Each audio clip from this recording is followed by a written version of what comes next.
Hello everyone.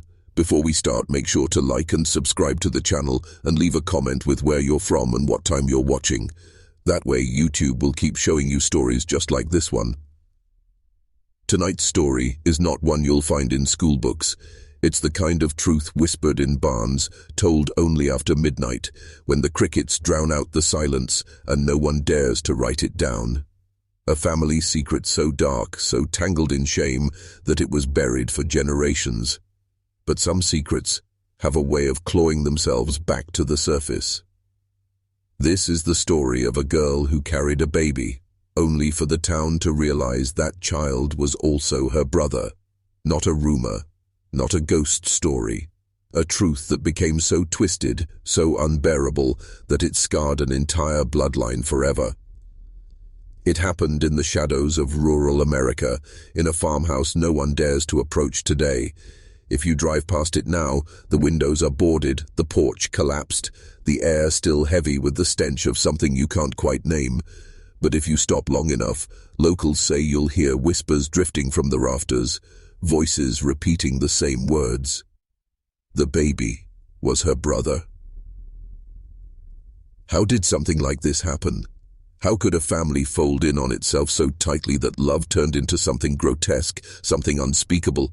To answer that, we have to peel back layers of history that polite society has tried to forget. We have to go back to a time when families lived miles apart, when poverty chained generations to the same patch of land, when secrecy was easier to keep than truth. And at the heart of it all was a girl. She was not evil nor a monster, but a child born into a family where bloodlines twisted until no one could tell mother from daughter, brother from father, husband from son. Her fate was written long before she took her first breath, sealed inside a house where love and horror became indistinguishable. This is not just her story, it is the story of an American past most would rather leave buried. But tonight, we're going to open the door they nailed shut and step inside. The first records of the family appear in census documents from the late 1800s, tucked away in a rural county that most maps barely marked. It was the kind of place where families didn't move in or out, where surnames repeated across gravestones like echoes, and where the same bloodline carried itself through generation after generation. Outsiders called them clannish. Locals simply said, they keep to themselves. That silence, that isolation, was their curse. You see, when a family never looks outward, it begins to turn inward. A cousin marries a cousin. A brother marries a sister. At first it's hidden behind farm fences and locked doors, but the children born from those unions carry the truth in their faces, in their eyes, in the way their bodies twist against the natural order, and this family was no exception. The girl at the center of our story grew up in that house, unaware of the weight pressing down on her bloodline. Her mother was also her aunt. Her father was also her cousin. The family tree did not branch. It folded in on itself like a snake eating its own tail. By the time she was 12, she already carried the signs: a nervous quiet, a haunted stare, a sense of being trapped even when standing in the open field. Neighbors whispered about her. They noticed she rarely went to school, that she never had friends her own age. When asked about the father of her unborn child, her silence was louder than any confession. But the truth didn't need her voice. Everyone in town already suspected what no one dared say aloud. Because in that farmhouse, bonds were twisted beyond recognition. Her pregnancy wasn't a mistake. It was the inevitable result of a family that had forgotten the boundaries of blood. And when the child was born, the whispers hardened into a single truth that spread like wildfire. The baby she carried was her brother. What makes this story even darker is that no one stepped in. The town turned its face away. The preacher never knocked on the door. The sheriff never asked questions. To intervene would mean acknowledging what everyone already knew, that this family was too far gone, too poisoned by its own secrets to ever be saved. The girl was left to carry not only her child, but the unbearable truth that her son was also her sibling. The farmhouse where it all unfolded still stands, though time has gnawed at its bones. The paint peeled away decades ago. The porch sagged until it broke beneath its own weight, and the roof lets in more moonlight than it keeps out. Yet the air around it still feels heavy, as though the ground itself remembers what happened there. Travelers who pass along the old dirt road sometimes stop to stare. Most don't get out of their cars. The locals warn them, "Leave that place be." Some doors were closed for a reason. Inside those walls, the girl lived a life that felt more like captivity than home. She was watched constantly, not for her safety, but to keep her silent. Every room in the house carried secrets. The upstairs bedroom with its cracked window panes was where her mother, who was also her father's sister, gave birth to her. The basement, damp and shadowed, was where her older siblings disappeared for hours at a time, always emerging with an unsettling stillness in their eyes. And the kitchen, with its scarred wooden table, was where the family ate in silence, never acknowledging the tangled truth that bound them together. The girl's pregnancy was hidden as long as possible. Her dresses grew looser, her appearances in town less frequent. But whispers have a way of slipping through cracks. By the time she gave birth, the whole county already carried the rumor like a curse. The child was not celebrated. He was not even mourned. He was simply concealed. Some say the baby was never seen outside that farmhouse. Others claim they remember a boy with dark, watchful eyes who never spoke a word, as though silence had been stitched into him from birth.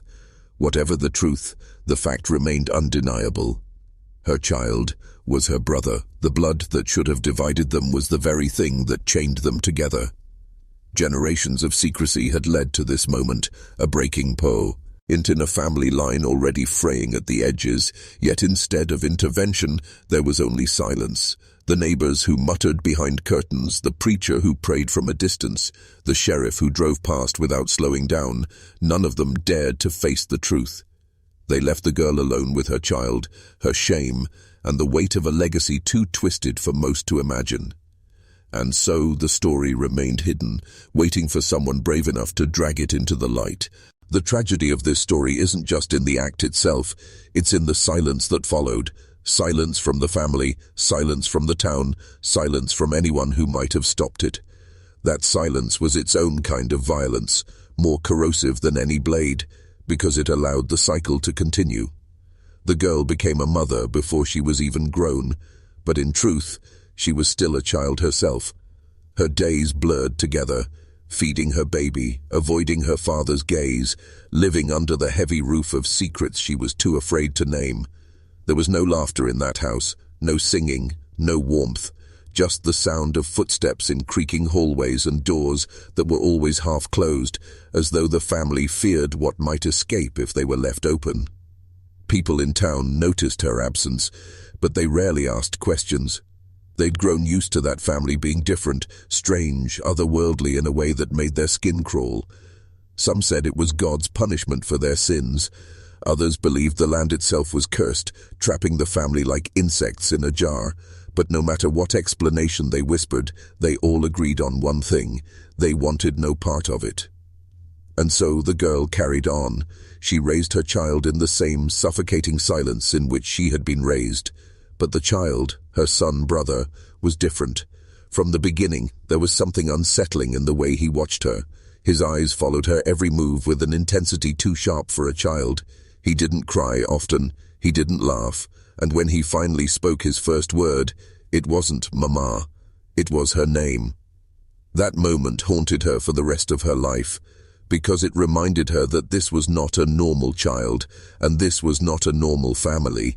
It was a living reminder of a secret too grotesque to ever be spoken. Every time she looked at him, she saw her father's shadow. Every time he called her name, she felt the walls of that farmhouse closing tighter around her. She was trapped in a cycle she hadn't chosen, a cycle she couldn't escape. And the silence that surrounded her became more unbearable than any scream. If you're still watching, you're already braver than most. Tell us in the comments, what would you have done if this was your bloodline? Would you have spoken up, or would you have kept the silence, just like the town did? Because the truth is, silence was not just the family's curse, it was the town's choice. Everyone knew, everyone, and yet no one acted. No one called the law, no one reached out, no one tried to pull her from that collapsing house. They left her to rot under the same roof that had trapped generations before her. This is the part of the story where most people turn away, where the truth gets too heavy to bear. But if we look closer, we see that the girl was not simply a victim. She was the last link in a chain stretched too far. A chain made of shame, secrecy, and blood that should never have been mixed. And when she gave birth, the chain didn't break. It tightened. Her child grew under the same shadow she had. He inherited not just the twisted bloodline, but also the weight of the town's judgment. When he walked into town with her, people stared.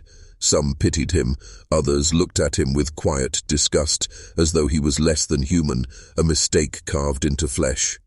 For a child, those stares were like knives. For her, they were chains. She tried, in her own way, to protect him. She kept him close, shielded him from the cruelty of the world outside their door. But the real cruelty wasn't outside. It was inside. Inside the farmhouse, inside the family, inside the very blood that ran through their veins. You can't protect a child from what's already inside him. And so, as the boy grew, so did the whispers.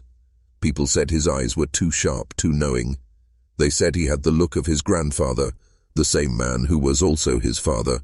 In a place where everyone's secrets were written on their faces, his was the most damning of all. It became clear, that the girl wasn't just raising a son, she was raising a reminder of the house that swallowed its own, of a family tree that had stopped branching, of a town too afraid to interfere. Every time she looked at him, she saw the truth she could never escape. Her baby was her brother. By the time the boy reached his teenage years, the line between innocence and corruption was already blurred. He carried himself with an eerie calmness, a stillness that unsettled even those who dared not speak of him. The girl, his mother, his sister, watched him grow with a mix of fear and resignation. She had long stopped pretending he was like other children. Deep down, she knew he was something else entirely. A living reminder that the family's sins were not buried, but reborn. Stories began to circle in the town, strange things happening on the farm. Animals found dead, not from predators, but from something far more deliberate. Windows broken from the inside, though no one admitted who had thrown the stone. Some swore they heard laughter drifting across the fields late at night, not the light-hearted laughter of a child, but something hollow, cracked, as though mocking the silence that had trapped the house for decades. The girl's health began to wither. She was still young, but she looked worn down, as though carrying her child brother had aged her beyond her years. Her eyes grew heavy, her hands trembled, and her voice became so quiet it was nearly swallowed by the creak of the farmhouse floorboards. People in town said she was fading away, being consumed by the very secret she carried. And through it all, the boy remained, watching, waiting, silent more often than not, but with a presence that filled every room he entered. To her, he wasn't just her son. He was a mirror she couldn't look away from. Every detail of his face reminded her of what had been done to her, of what her bloodline had become. It was in these years that she began to withdraw completely. She stopped leaving the farm, stopped attending church, stopped answering when neighbors occasionally knocked at the door. The family's silence had become hers, but heavier, more final. It was as though she was preparing herself for something she knew was inevitable. Because the truth about bloodlines like hers is simple, they do not fade quietly, they escalate. And everyone who looked at that boy knew it. He was not just the product of inbreeding, he was the future of it. And the girl, trapped in her role as both his mother and his sister, began to wonder which would break first, the house, the family, or her mind. Time has a way of erasing the small details but keeping the scars. The farmhouse still stands, but no one lives there now. Its windows are blind, its doors broken, its rooms filled with dust and echoes. The girl, mother, sister, victim, never escaped. Some say she died inside those walls, her body found slumped in the very bedroom where she once rocked her baby to sleep. Others whisper that she left one night, walking barefoot into the woods, never to be seen again, The truth has been swallowed by silence. And the boy, the child who was her son and her brother, his fate is even more uncertain. Some claim he grew into a man who lived alone, pacing the same rotten floors, staring out of broken windows at fields that no longer yielded crops. Others believe he vanished, taken in the night by the same shadows that had haunted his bloodline for generations.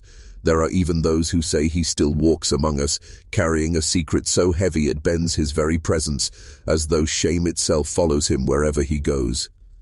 But whether he lived or died, whether the girl escaped or was buried beneath the weight of her family, one truth remains unshakable. Silence killed them long before death ever arrived. The silence of a town that looked away. The silence of neighbors who whispered but never acted. The silence of a family that folded in on itself until love became indistinguishable from horror.